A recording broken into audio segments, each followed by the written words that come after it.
Class 10th exercise 3.3। तो आज हम तीसरी एक्सरसाइज करने वाले हैं चैप्टर 3 की। तो हमने पहले जो दो एक्सरसाइज की हैं उसमें हमने ग्राफ विधि पढ़ी है। तो जो तीसरी एक्सरसाइज है जो हमारी वो प्रतिस्थापन विधि पे है। किसी भी रैखिक समीकरण को जब हम हल करते हैं तो आपके 10वीं क्लास में 3 विधियाँ दी हैं। जो पहली विधि है वो हमारी प्रतिस्थापन विधि है, दूसरी है विलोपन और तीसरी है वज्र गुणन विधि। ठीक है, ये 3 विधियां हैं। आज हम पहली विधि पढ़ने वाले हैं। तो पहली विधि में जो हमारा पहला क्वेश्चन है ये है, पहले का पहला पार्ट प्रतिस्थापन विधि से है, यानी कि हमने प्रतिस्थापित करना है। जैसे खो खो खेल में होता है ना, वो उसको हाथ लगाता है तो वो उसकी जगह बैठ जाता है, इसी तरह हमने प्रतिस्थापित करना है। तो जैसे हमने क्या करा, आपकी मर्जी है, हमें 2 समीकरणें दे रखी हैं। इसको जैसे मैंने पहली मान लिया और जो दूसरी है उससे हमने वैल्यू निकाल ली। तो y इस साइड आगे किसका हो गया, प्लस का हो गया। अब देखो हम x को प्रतिस्थापित करेंगे। प्रतिस्थापित का मतलब इसकी जगह इसको रखेंगे। किस में, अब निकाली 2 से है तो 1 में रखेंगे। x बराबर में y + 4 समीकरण नंबर 1 में प्रतिस्थापित करने पर। अब प्रतिस्थापित करने का मतलब क्या है, अब x की जगह हम 4 जमा y, x की जगह आ गया, ये y ऐसे कैसे रहेगा, y जमा y कितना हो गया, 2y हो गया।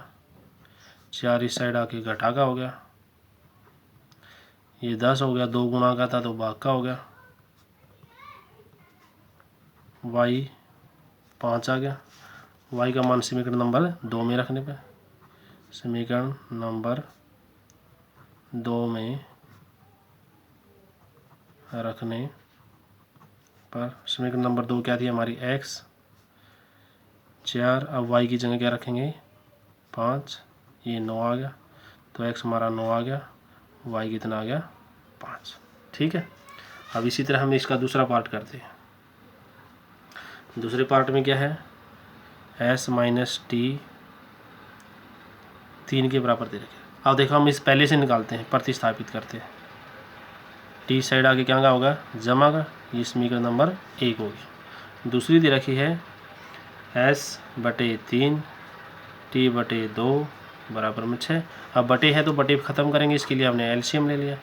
ये 2s हो गया, ये 3t हो गया, 6 2s 6 उस साइड जाके गुणा का 36, ये समीकरण नंबर 2। अब देखो समीकरण नंबर 2 को नहीं छेड़ना। अब s की जो वैल्यू निकाली है वो किससे निकाली है, 1 से निकाली। अब 1 से निकाल के 2 में रखेंगे। s किसके बराबर आया था हमारा, 3 जमा t समीकरण नंबर 2 में प्रतिस्थापित करने पर। अब प्रतिस्थापित करने पर देखो क्या आ गया। अब 2 क्या थी हमारी, 2 s की जगह क्या रखेंगे, 3 जमा t। अब 3t को नहीं छेड़ना क्योंकि इसको तो हमने प्रतिस्थापित किया ही नहीं। ब्रैकेट खोलो, 3 दूनी 6, 2t 3t 36, 3 और 2 कितना हो गया, 5t 36, 6 इस साइड आके घटागा, 36 में से 6 के कितने बच गए, 30। 5 गुणा का है तो भाग का, 5 6 के 30। ठीक है, तो हम यहीं थोड़ा सा हल कर लेते हैं। t की वैल्यू आ गई 6। अब t की वैल्यू किस में रख दी हमने, 1 में। समीकरण नंबर 1 में रखने पर समीकरण नंबर 1 में रखो। अब समीकरण नंबर 1 क्या थी हमारी, s 3 t की जगह कितना आ गया, 6।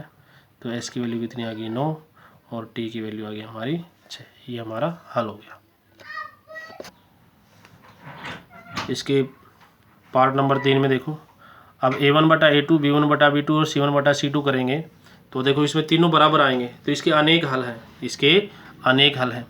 तो इसके लिए बच्चे विचलित ना हो, तो सबसे पहले क्या करा हमने, समीकरण नंबर 1 ये हमें दी हैं, तो हमने क्या करा 3x माइनस वाई बराबर में 3 दे रखे हैं, तो 3x 3 को इस साइड लिए, y को इस तरफ ले लिया, y को इस तरफ ले, ये होगी समीकरण नंबर 1।